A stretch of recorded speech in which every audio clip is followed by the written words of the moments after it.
Hey all, Glenn Kirshner here. So friends, yesterday we had the John Lewis Good Trouble rally here in Northern Virginia, just outside of Washington, D.C., and it was organized by a lot of great democracy warriors, including my friend Patrice. There's Patrice with her husband, Kevin. They're both former federal prosecutors and former colleagues of mine.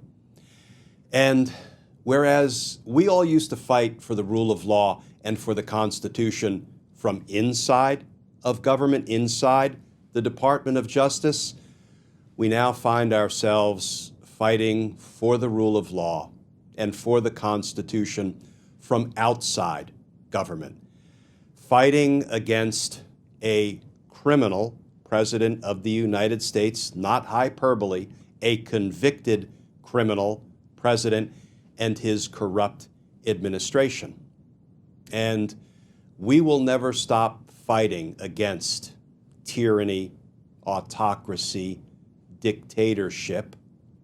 And friends, recently I've been thinking a lot about what Donald Trump has done and is doing to the American people and what he's done to our system of government. And I'm reminded of some of what President Abraham Lincoln said in the Gettysburg Address. He said, "We have a great task remaining before us." That task, ensuring that government of the people, by the people, for the people, shall not perish from the earth.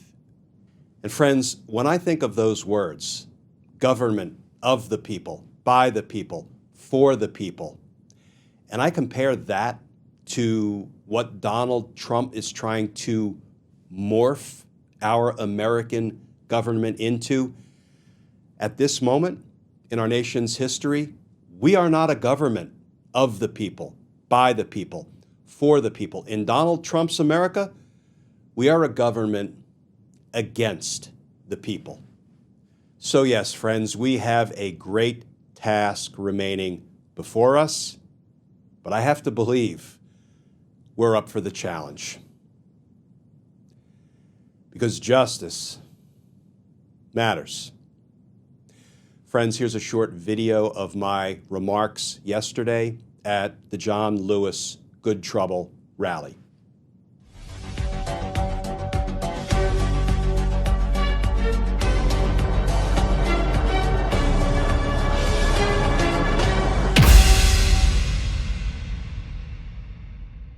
Pleased to introduce you to our next troublemaking speaker, Glenn Kirshner, who... Glenn was an Army prosecutor for 6 years and joined the DC U.S. Attorney's Office, where he served with distinction for 24 years. He now hosts his own daily podcast called Justice Matters, where he seeks to educate his audience in the legal nuances of the sometimes complicated news world in which we live, as well as the broader implications of what's going on in D.C. with respect to the rule of law. Please welcome Glenn.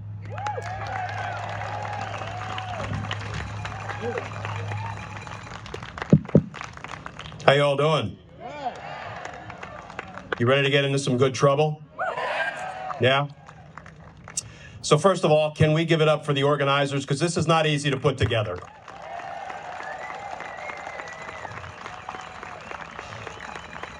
So friends, my name is Glenn Kirshner, and as you just heard, I was a federal prosecutor for 30 years, first as an Army JAG, prosecuting court-martial cases beginning in the 80s. I then joined the Department of Justice, the DC U.S. Attorney's Office, spent decades there, prosecuting primarily murder and RICO cases. And when I retired, I will tell you, this is not what I had on my bingo card. I thought I would go quietly, enjoy the grandkids. But now I feel like, because I'm a rule of law guy, I am in this fight from the outside, whereas I used to be, in the fight for justice and decency and the rule of law and the Constitution from the inside of government for decades. And I'm not a politician. I'm not a political expert or a political analyst. I never even tried to play one on TV. I was a legal analyst for MSNBC for 6.5 years.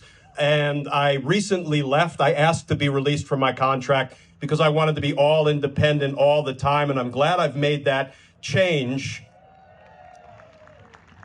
And so as a rule of law guy, there's one thing I know right now to my core, and that is the rule of law is hanging by a thread, courtesy of a corrupt presidential administration and a corrupt leadership, air quotes, at the Department of Justice. And it's up to us to take that thread and build it into a rope, and then build it into a steel cord, and then build it into a rock-solid foundation that no man and no woman can chip away. And that is our challenge on the rule of law front. John Lewis had challenges ahead of him. The people who came before us, who fought and bled and died for civil rights and equal rights, had challenges ahead of them, and they took on those challenges and they won. If they can take on those challenges, we can certainly take on this challenge. And at the end, I'm going to talk about one thing in particular that broke today that I think is so directly related to the struggles of John Lewis and everyone who fought for civil rights and equal rights. But I can't talk about it yet because I will start shaking in anger. So I'm going to leave it until the end. So amidst the Trump-induced darkness in which we are all living right now, there are points of light, right? Everything seems dark and bleak and hopeless, but there are so many points of light out there, and we have to recognize them and acknowledge them and support them and feed them and fuel them and prop them up. And some of those points of light are the federal judges on the trial court, in the federal circuit courts of appeal, because you know what they're doing? Whether they were appointed by a president who's a Republican or a Democrat or Donald Trump, they are fighting for our rights in their rulings every day. I never thought I would say this, but the federal judiciary, I know you're already saying, Glenn, but the Supreme Court, I know I'm with you, but the Supreme Court, I'm going to talk about them in a minute, but they're fighting. The federal judges are fighting for our rights every day. In a very real sense, they're protecting us against a criminal, corrupt, abusive president and his administration. And I want to talk about two cases in particular that demonstrate how the federal judges are a point of light. And the first one is the case involving the law firms and Donald Trump trying to use unconstitutional, transparently unconstitutional, right, executive orders, trying to, among other things, saying law firms that displease dear leader, their attorneys are not allowed to walk into federal courthouses. I mean, are you effing kidding me? I'm going to try not to drop too many F-bombs, but I'm from Jersey, so it's tough. Are you kidding? These things were so transparently unconstitutional that several law firms went to court immediately and asserted their rights. They fought the monster instead of feeding the monster. In all four cases, two of which were presided over by judges appointed by Republican presidents, all four cases, the Trump administration and the Department of Justice went down in flames. But the law firms that bent a knee, the law firms where, you know, the partners, the wealthy, the influential, the connected, you know, these rich white men sort of slithered into the Oval Office on their big white bellies, and they gave Donald Trump, they gave the bully their lunch money without a fight. And what they did was they made it harder for everybody else to fight the monster because they fed the monster. The monster's never satisfied no matter how much you feed him. He wants more and more and more. But you know, the law firms that stood up, the four of them that went to court and kicked Donald Trump's ass, those are the law firms we need to be supporting because they are points of light. So keep that in mind. If you're looking for a lawyer, I would never tell you who to hire, but look for law firms that aren't afraid to fight for their own rights, because they're the ones that are going to fight for your rights. And to hell with the rest of those firms that gave Donald Trump their lunch money. That's one indication of how, the points of light are there. These law firms, the federal court judges, and here's the second category of cases. The birthright citizenship case. Just picture Donald Trump sitting in the Oval Office with his little Sharpie, and somebody puts a copy of the Constitution under his nose, and the first thing he says is, "What the hell is that?" Because he's never read it. And he tries to take that Sharpie and cross out the constitutional guarantee of birthright citizenship. Are you fucking kidding me? Sport, you don't get to do that. And the first judge within weeks was a Ronald Reagan appointed judge who's been on the bench for more than 40 years, Judge John Coffenauer. He looked at that and he said what Donald Trump tried to do is, quote, blatantly unconstitutional. And he issued a preliminary injunction. And what happened after that? Donald Trump and his little DOJ third-rate lawyers, with apologies to third-rate lawyers, went running up to the Supreme Court. And the Supreme Court said, nationwide preliminary injunctions, don't really please us. We don't think they're a good thing. So they said, you know what? No more nationwide preliminary injunctions for you, even if a corrupt president does something unconstitutional. Think about that. They basically said, well, the litigant who brought that case, who had the means and the money to hire a lawyer to get into court to protect herself from Donald Trump's unconstitutional attempt to revoke the guarantee of birthright citizenship, she won, but we're not going to let that apply to everybody else nationwide. Think about, that's the Supreme Court saying, fuck the little people. The people who don't have money and means and can't get a lawyer and go into court and defend against the unconstitutional acts of a president. So, and we're all little people, by the way. We're all little people. So what happened? What did the federal bench do? What did the federal trial court judges do? They found a workaround, didn't they? Why? Because they're protecting our rights. They found a workaround, one that was endorsed in the Supreme Court ruling that struck down nationwide preliminary injunctions, class actions.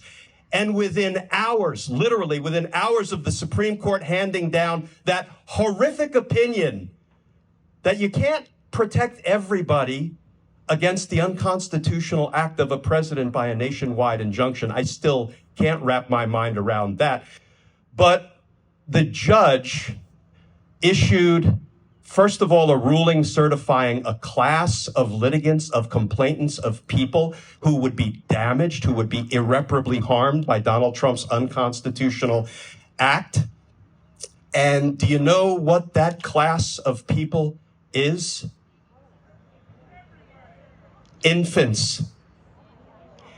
Every infant born after the date of his attempt to Sharpie out that right, every infant born after February 20th, 2025 is a member of the class, whether they have the means or the guardians to, hire a lawyer and get into court or not. Every single infant born or yet to be born.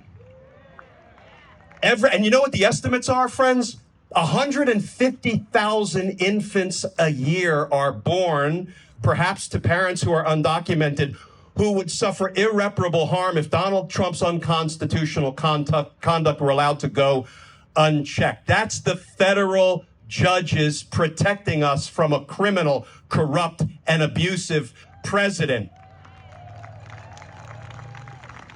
And so the second thing, and I have to read off this list because what I want to highlight is another point of light, and it is the organizations that went into court and fought for those hundreds of thousands of infants, even though they weren't even getting paid to do it. And those organizations are the ACLU Immigrants' Rights Project, the Asian Law Caucus, the NAACP Legal Defense and Education Fund, the Democracy Defenders Fund. Those, and there are so many more. You can look them up. There are so many more law firms and organizations like that that are fighting for our rights every day in court, and they're winning because Donald Trump's DOJ lawyers have nothing. There's not only a brain drain, but there's an ethics drain from the Department of Justice because good, upstanding, ethical, career DOJ attorneys and prosecutors don't want to have any part of what Donald Trump is doing to the American people. So these are points of light. Please support them in any way you can. I would never tell anybody what organization to donate to, but look them up. Help them, call them, ask if you can volunteer, make copies, knock on doors, whatever. Donate if you choose to donate. These are the points of light that we need to support because they're fighting for our rights, and yet we're not paying them as our lawyers. So now I want to get to the part that will get me shaking, and I promise, Patrice, I'm almost done. She said she would get the hook and pull me off. So did you all see today the reporting in the Breonna Taylor case? And this is the part that is going to get my voice quaking a little bit. Police officer was convicted by a jury of his peers of civil rights violations, engaging in excessive force by firing into and ultimately the house of and ultimately killing Breonna Taylor, convicted of a crime that carries up to life in prison. And do you know what Donald Trump and Pam Bondi's DOJ just asked for by way of a sentence? 1 day. 1 day. That's what a life is worth. That's what a black life is worth. 1 day. 1 day.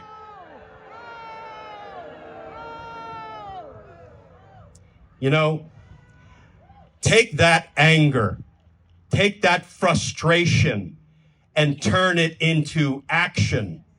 Because if you're not angered by 1 day for a human life when a jury convicted somebody of a crime that carries up to life in prison, if you're not angered by that, if you're not inspired to act, to engage, to stand up, to speak out, to stay strong, to march, to rally, to protest, to fight and fight and fight peacefully, and that's not a joke, always peacefully, let them engage in excessive force. Because if they engage in excessive force against us, it's going to strengthen us, not weaken us. So take that 1 day sentence that DOJ just asked for a human life and let that fuel your engagement. Because it's up to us, friends. It's always up to us. It's not up to any one judge or one prosecutor or one politician. You know who will save us. You know who will save us. We will save us. We will save us. Thank you, everyone.